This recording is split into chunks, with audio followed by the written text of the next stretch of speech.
Happy Monday. Can you guys believe it's like November 1st? Christmas is right around the corner. What is it, like 5.5 weeks, 4.5 weeks? No. Let's see. 4 weeks in November. So 3 weeks in December. So 7 weeks is Christmas. Sorry, my dogs have to bark, of course, because there's nothing to bark at, right? I wanted to come on here today. Be quiet! Nobody can ever be quiet when you have something going on. That's the way it is. So I hope that everyone had a wonderful Halloween. I pulled an all-nighter. Yay. I pulled an all-nighter not because I'm that sprightly and can keep up. I pulled an all-nighter because my little one ate too much candy, so I was up with him most of last night. He is my youngest. My oldest is 20. Gosh, I want to say my oldest is 27, so my baby is 5. And yeah, I was up with him most of last night because he ate too much candy. It is, when you get to the last one, it's just like, you're like, they get away with so much because you're just like so over it.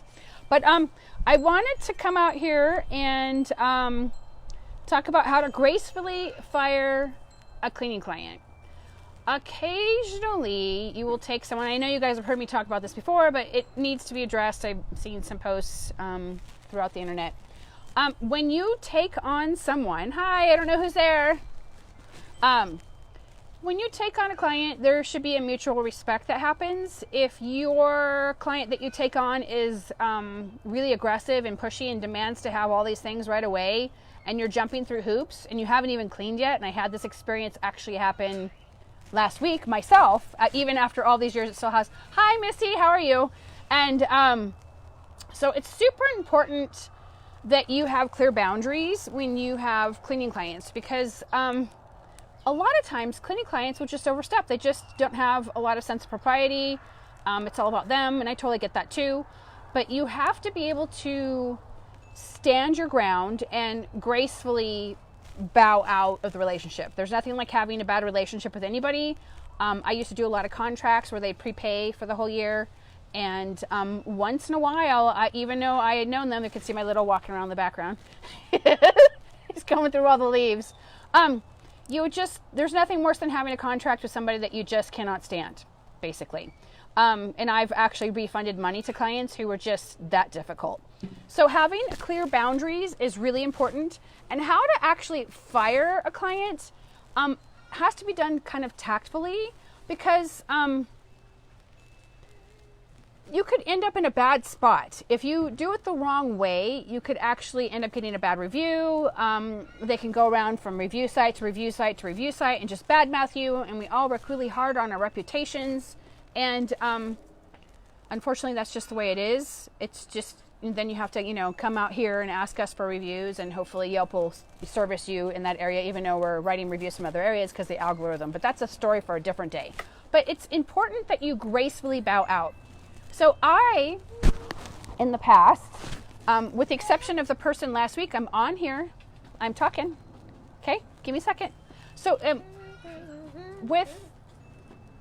gosh, I lost my train of thought because I haven't slept. So with the exception of last week's client, I actually told them that when they had, we jumped through one hoop, and then they said, okay, well, we need this now. And we jumped through the second hoop. And about the 5th or 6th hoop, I was like, we haven't even cleaned, and this person's taken up an hour of my time, and it's just not going to be a good fit. So I gracefully just let them know that, I just don't think you're going to be a good fit for us. And, and I gave them names of other cleaning companies. Sometimes you can be kind of, I don't want to say spiteful, but you could actually give them the name of the top paying cleaning company in your area. You can give them the name of the cleaning client you can't stand, the cleaning company that you can't stand. The ones that you've seen at the chamber meetings. So you can gracefully bow out that way, and then depending on how you write it, go away, there's dogs now, can all depend on if you get a bad review or not. So it's super important that you do it as gracefully as possible. Sometimes if I have a difficult client who tries to come on board and they're really difficult, I just say, you know what, my schedule's really full, we're not taking on any new clients right now. Or if they've been an established client and you've been cleaning for them for a year, just give them a price increase high enough that they'll drop you is the ideal situation. So you want to bump them up really high. Just say, you know, I'm just letting you know that we've had a price increase. Sorry, winter sun here in Arizona. And this is going to be your new price going forward. And hopefully it will be high enough that they drop you and then they move on to somebody else. Because there are, unfortunately, a lot of people who are just not mentally well. And as we kind of navigate this messy economy that we're all in, you're going to see more and more people act out who wouldn't normally act out, I would like to believe. But you just never know about people. That's an idea thing. Or you can just be upfront and say, you know, I'm going in a different direction with my company and we're no longer going to service you. And here's the name of 3 companies I think that might be better suited to your needs. And that's how you kind of tiptoe through. There's my bird now is going off because this is just such a crazy live. Got a kid over here making all kinds of noise. So that's how to gracefully bow out from to fire a cleaning client. And you will have to fire them. There are times, I mean, I haven't, with the exception of last year, I mean, I probably fired like 15 clients last year just because people acted out. And it was just, you know, as I've mentioned, I've sued 8 people last year. Not because I enjoyed doing so, not because I wanted to stick it to them, but I was trying to teach them a lesson that you can't come move into town and then use every service provider and then stick it to them. It's not fair. It's not how business is done, and you can't decide your price. We, as the business owners, decide our prices, and I tend to be at the high end of the echelon. I'm not your cheapest cleaner. I'm not there to do that. I couldn't care less. So that's super important. I'm also here to remind you that Thanksgiving, of course, falls on a Thursday. So I don't know if you caught my last video, but I talked about how you would want to call your clients up if they're scheduled on Thursday. And if you're going to be closed on Friday, then you need to call and let them know that, hey, I'm going to be closed. What day would you like? And the same deal with Veterans Day this year. It's also on a Thursday. We will be closed on Thursday, Veterans Day. We're closed on all holidays. I don't work any holidays anymore. We don't even answer the phones. Everybody gets to spend time with their family. That's more important. But that's super important. There is also a couple of other things here that I can't read my chicken scratch on just because of the way it is. So, I'm going to be offering 2 products coming up in December, and one of them is, there's a couple of you, and you guys know who you are, and I'm hoping to get some really cool video testimonials out of it, that I've helped land really large jobs. And I'm going to be offering that service going forward in December. And then I'm also going to have monthly check-ins. And that's where we kind of come in.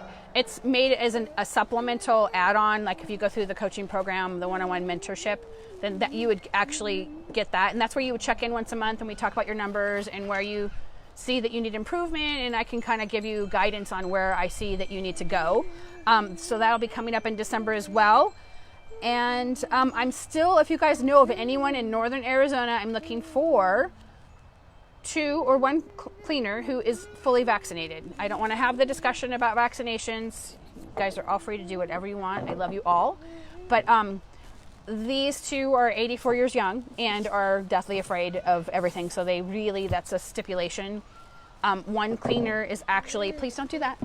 1 cleaner is actually retiring this year, and she wants to try to find these 2 individual homes a new cleaner. And it actually can be broken down, and we're going to flat rate it, and I make a little bit of money off of it. I'm not really going to make a lot of money, but I just feel it's I can imagine what it's like to be 84 and have to transition this weird thing that's always been the same in our economy. So if you guys know of anybody in northern Arizona who has a cleaning company here, especially in my area, who's interested in taking on 2 cleaning clients who is fully vaccinated and can prove that you've been vaccinated, go ahead and private message me so that I can get you this other cleaner's information and we can match you up. Because that's what I do. I broker mates, right?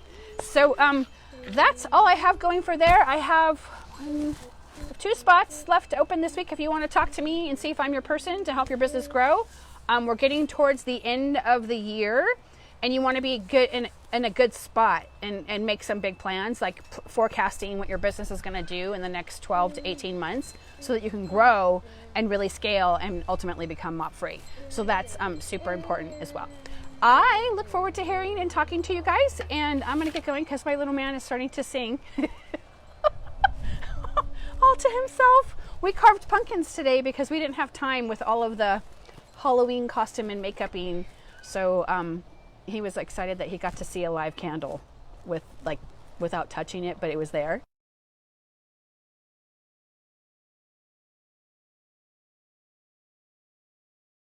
What, sweets?